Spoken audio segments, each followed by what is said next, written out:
Hello, নমস্কার আদাব। Welcome to my YouTube channel Abhishek Deb Rajan. আশা করি সবাই ভালো আছেন, আপনার পরিবারও সবাই ভালো আছে। আজকের ভিডিওর বিষয় হচ্ছে গিয়ে রাজশাহী খেতুরিদাম। একদিনের ট্যুরে গেছিলাম, একদিনের তীর্থযাত্রা। এই ভিডিওটা করতে করতে অনেকটা লম্বা হয়ে গেছিলো, তাই এটাকে পার্ট পার্ট করে দিতেছি। প্রথম পার্ট হচ্ছে গিয়ে খেতুরিদাম যাওয়ার আগে রাজশাহী প্রেমতলী নামক একটা জায়গায় নামছিলাম, সেখানে রাধা গোবিন্দ মন্দিরে গেছি। আর ওখানে একটা ঘাট ছিল, সেখানে স্নান করছি, সেটা নিয়েই প্রথম পার্টটুকু, সেই অংশটুকুই আছে প্রথম পার্টে। খেতুরিদাম মূলত নরোত্তম দাস ঠাকুরের জন্মপীঠ। আর প্রথমে যে জায়গাটায় আমরা গেছিলাম প্রেমতলী, সেটা হচ্ছে পদ্মা নদীর পার। সেখানে নরোত্তম দাস ঠাকুর স্নান করে তপস্যা করতেন। সেই থেকেই মানুষের কাছে সেটা একটা তীর্থস্থান হিসাবে গণ্য করা হয়। সবাই ওখানে যা স্নান করে পূজা দেয়। এখানে একটা মন্দির আছে, রাধা গোবিন্দ মন্দির। সেই মন্দিরটাও এই ভিডিওতেই দেখতে পারবেন। এই ভিডিওটা মূলত ওই অংশটুকু নিয়েই। তোর কথা না বাড়ায়া চলুন সরাসরি এই ভিডিওতে যাই।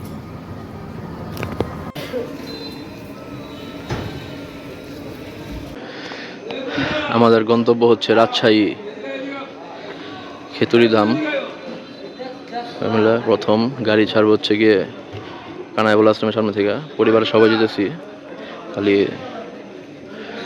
সবাই ম্যাক্সিমাম মানুষই গাড়িতে উঠে পড়ছে। মারা এখনো আসে নাই, আসতেছে রাস্তায়।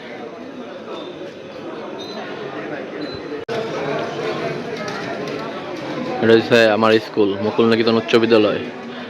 প্রায় দীর্ঘ 6 বছর এখানেই পড়াশোনা করছি আমি। এখান থেকে এসএসসি পাশ করে বেরোইছি।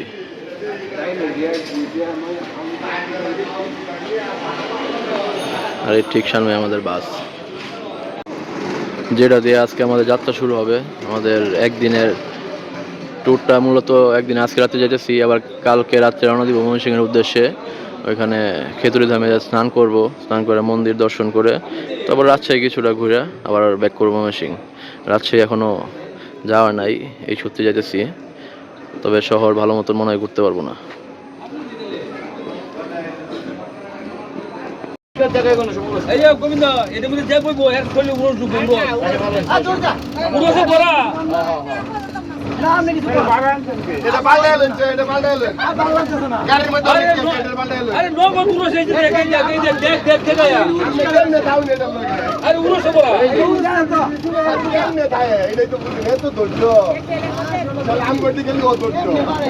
আমি চাতুর সব কইতে বাড়া করে জোগাড় দাও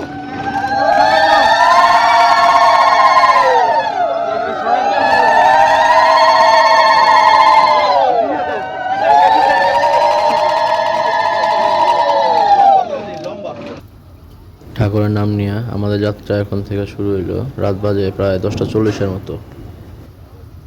অনেকটা সময় পর আবার ক্যামেরা অন করছি, কারণ যমুনা সেতু পার হইতেছি।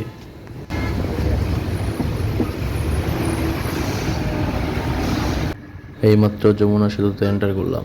এখন রাত্রে অন্ধকারে তেমন কিছু দেখানোর মতো নাই। একদম সরাসরি সকালে যখন নামবো তখন এই ভিডিওটা আবার কন্টিনিউ করবো।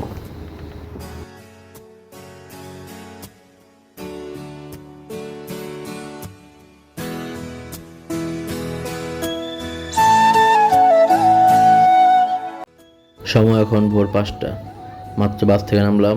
এখন আমরা যেখানে আছি সেই জায়গাটার নাম হচ্ছে রাজশাহীর প্রেমতলী। এখানে একটা ঘাট আছে, সেই ঘাটে স্নান করব। স্নান করে তারপরে আমরা মন্দিরে যাব। আর এই ঘাটের কি কাহিনী সেটা ঘাটের সামনে যাই তখনই বলবো আপনাদেরকে। এখন সবাই বাস থেকে নামলাম, সবাই সব কিছু নিয়ে যে যা আনছিল সব ব্যাগ ট্যাগ নিয়ে ঘাটের সামনে যাচ্ছি। এটা হচ্ছে সেই ঘাটটা, পদ্মার পাড়ের ঘাট। এই ঘাটের কাহিনীটা যতটুকু শুনতে পারছি আমি, সেটা হচ্ছে নরোত্তম দাস ঠাকুর এই ঘাটে পদ্মাতে স্নান করে তারপরে তপস্যা করতেন। সেই থেকে এই ঘাটে মানুষের তীর্থস্থান হিসেবে গণ্য করা হয়। নরোত্তম দাস ঠাকুরের বাকি ইতিহাসটা পরবর্তী ভিডিওতে তুলে ধরার চেষ্টা করব। সবাই স্নান শেষ করলাম, স্নান শেষ করে এখন মন্দিরে ঢুকতেছি প্রণাম করার জন্য। স্নান করার ভিডিও করতে পারি নাই, কারণ মোবাইল নিয়ে তো জল নামা সম্ভব না। তাই রাধা গোবিন্দ মন্দিরের লোকেশনটা হচ্ছে রাজশাহী গোদাগাড়ী উপজেলার প্রেমতলীতে। এই মন্দিরটা খেতুড়ি ধামের অংশ হিসাবেই ধরা হয়। এই মন্দিরটা নরোত্তম দাস ঠাকুরের স্মৃতিতেই তৈরি করা হয়। আর বৈষ্ণব ধর্ম অনুসারীদের কাছে এটি একটা গুরুত্বপূর্ণ তীর্থস্থান। প্রতি বছর এই দেশে বিভিন্ন স্থান থেকে এখানে প্রচুর ভক্তের আগমন হয়।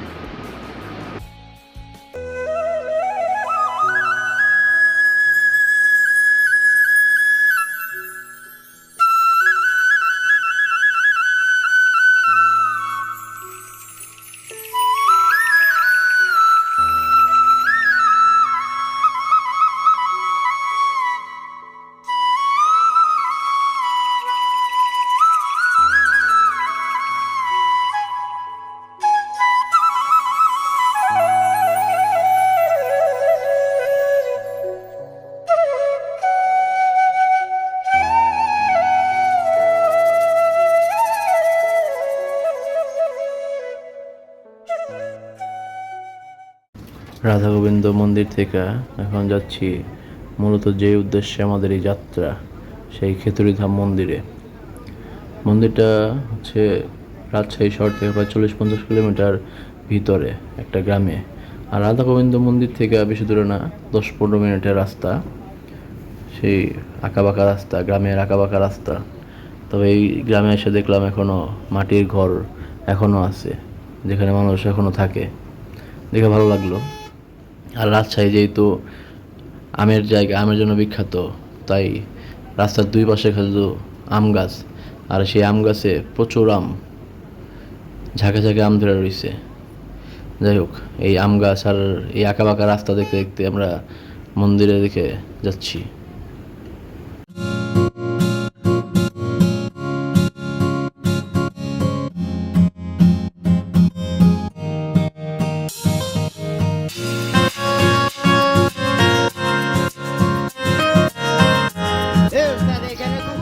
সো এটাই ছিল খেতুড়ি ধামের প্রথম পার্ট, রাজশাহী প্রেমতলির রাধা গোবিন্দ মন্দির। এই ভিডিওটা যেখানে শেষ হয়েছে, পরবর্তী পার্টটা, সেকেন্ড পার্টটা ঠিক সেখান থেকে শুরু হবে। পরবর্তী পার্টটা দেখতে ভুলবেন না অবশ্যই। সো এই ভিডিওটা এখানে শেষ করতেছি। যদি ভিডিও দেখতে ভালো লাগে অবশ্যই কমেন্ট করে জানাবেন, আর চ্যানেল নতুন হয়ে থাকলে অবশ্যই সাবস্ক্রাইব করেন। দেখা হচ্ছে পরবর্তী পার্টে। ততক্ষণ সুস্থ থাকুন, যুক্ত থাকুন আমার সাথে। বাকি সব ফার্স্ট ক্লাস। Bye bye.